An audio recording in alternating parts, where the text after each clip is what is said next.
जंतर मंतर पे संसद मार्च के आह्वान के बीच में बहन मायावती का युवाओं के और पेपर लीक जैसे अहम मुद्दों पर बड़ा बयान आया है। बहन मायावती ने एक बड़ा पोस्ट करके सोशल मीडिया पे जानकारी दी है। उन्होंने कहा है कि मानसून सत्र के दौरान टकराव की राजनीति से बचने की जरूरत है।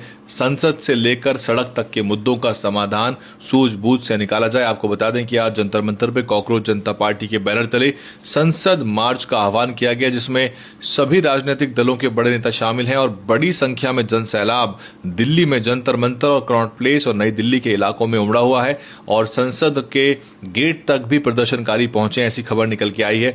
और बहन मायावती ने इसी मुद्दों पर अपनी चिंताएं जताई हैं। पेपर लीक से उन्होंने कहा कि युवा लगातार परेशान हो रहा है और जब परीक्षा रद्द होती है तो अनिश्चितताओं की वजह से युवाओं का जो भविष्य है वो बिगड़ जाता है। छात्र अभ्यर्थी बार बार तैयारी करते हैं और उसके बाद पेपर लीक होता है। ऐसे में कितने ही छात्रों ने अपनी जान भी दे दी है पेपर लीक पर। इसीलिए सरकार को तत्काल सख्त कदम उठाने चाहिए, ऐसा बहन मायावती ने मांग की है। साथ ही परीक्षा व्यवस्था के जो जिम्मेदार अधिकारी हैं उनकी भी जवाबदेही, अकाउंटेबिलिटी तय होनी चाहिए। पेपर लीक के दोषियों को कड़ी कानूनी सजा मिलनी चाहिए। साथ ही युवाओं का भविष्य अंधकार में जाने से यदि बचाना है तो इसकी सीधी जिम्मेदारी सरकार की है। ये सुनिश्चित करना कि पेपर लीक ना हो और सुचारू तरीके से एग्जाम कंडक्ट हो, ये पूरी जिम्मेदारी सरकार की बनती है। इसके साथ ही बहन मायावती ने सरकारी स्कूलों में अच्छी शिक्षा के अभाव पर चिंता जताई। उन्होंने कहा कि सरकारी शिक्षा कमजोर होने की वजह से निजी स्कूल और कोचिंग सेंटर और कोचिंग की पूरी इंडस्ट्री फल फूल रही है। ऐसे में महंगाई के बावजूद परिवार बच्चों की पढ़ाई के लिए संघर्ष कर रहे हैं। युवा सम्मानजनक और स्थायी रोजगार ढूंढ रहा है तो चारों तरफ शिक्षा को लेकर, बेरोजगारी को लेकर जो माहौल है वो बेहद चिंताजनक है। इसके साथ ही जो आउटसोर्सिंग वाली नौकरियां हैं वो भी एक शोषणकारी व्यवस्था है जिससे युवाओं को राहत मिलनी चाहिए। बहन जी ने कहा कि प्राथमिक से लेकर उच्च शिक्षा तक सरकारी व्यवस्था मजबूत होनी चाहिए। शिक्षा की गुणवत्ता बढ़ाने के लिए पर्याप्त बजट का प्रावधान हो, इसको लेकर भी बहन मायावती ने आवाज उठाई है।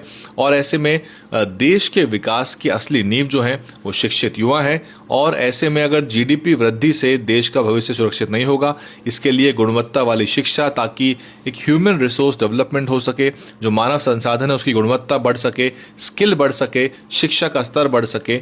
और बहन मायावती कहती हैं कि बाबा साहब अम्बेडकर के सपनों के अनुरूप शिक्षित और कल्याणकारी भारत बने, ऐसी उनकी कामना है और अपील वो कर रही हैं। युवाओं की समस्या का समाधान होगा तो आंदोलन की नौबत नहीं आएगी। साथ ही सरकार आंदोलनों के प्रति संवेदनशील और सहानुभूतिपूर्ण रवैया अपनाए। जनहित के मुद्दों का समाधान संवाद और सकारात्मक पहल से निकलेगा।